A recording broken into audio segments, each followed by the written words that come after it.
If you're watching this video, congratulations.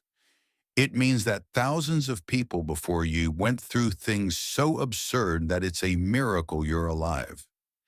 Imagine a line of ancestors that starts with you, then your father, then his father, and so on, all the way back to a hairy, dirty guy holding a bone, trying to decide if that mushroom is food or poison. This guy knows nothing about you. He doesn't know that one day you'd exist with your internet addiction and your love for late-night pizza. But without him, you wouldn't be here. And here's the most impressive part. If any one of those ancestors had made a single serious mistake, like tripping at the wrong moment, becoming lunch for a predator, or simply never finding someone to start a family with, your story would have ended before it began. So today, we're going to travel back in time to look at 5 moments when humanity almost disappeared. From "that was close" to "you might as well write your will at birth." Number 5. The Little Ice Age, 14th to 19th centuries. Think of a long winter. Now imagine that winter lasting over 400 years. Between the 14th and 19th centuries, global temperatures dropped so much that rivers froze, crops failed, and entire cities went hungry.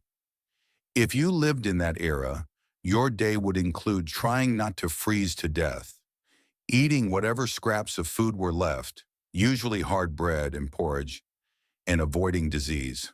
The clothes? Several layers of wool, and even then, your fingers would still freeze. The upside?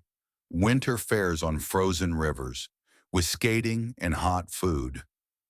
The downside? Many never lived long enough to enjoy them. Number 4. The Age of Super Predators, about 50,000 years ago. If you think your neighborhood is dangerous, try living in a time when everything around you wanted to eat you. Literally.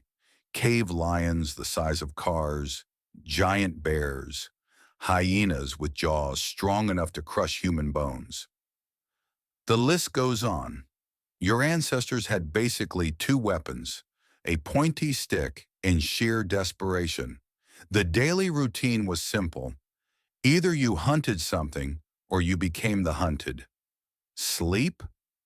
Only in groups and with a fire going, because something was always lurking in the dark.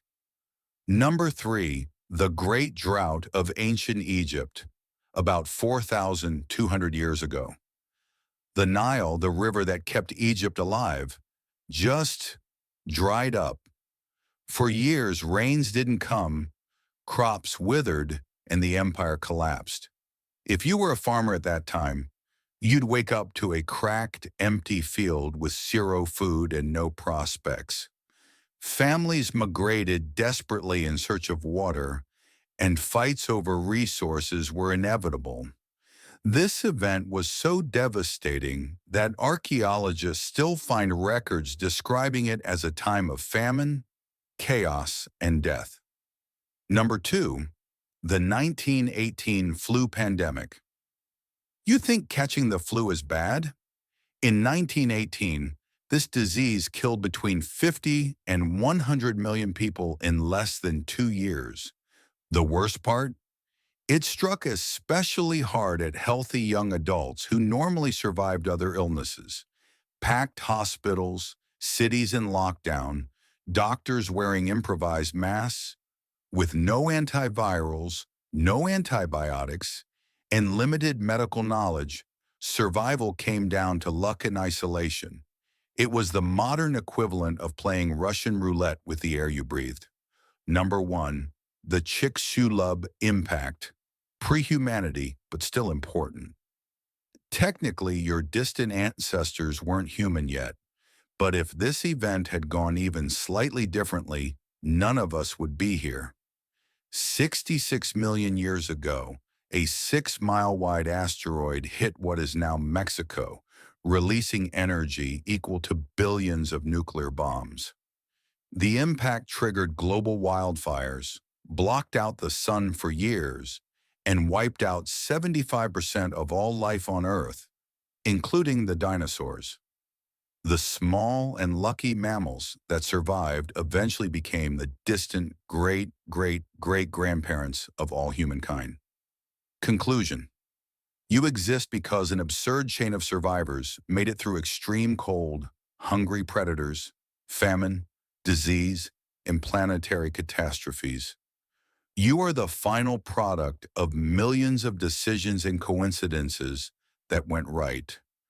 And maybe, just maybe, that's reason enough to value your existence a little more before the next disaster decides to test our luck.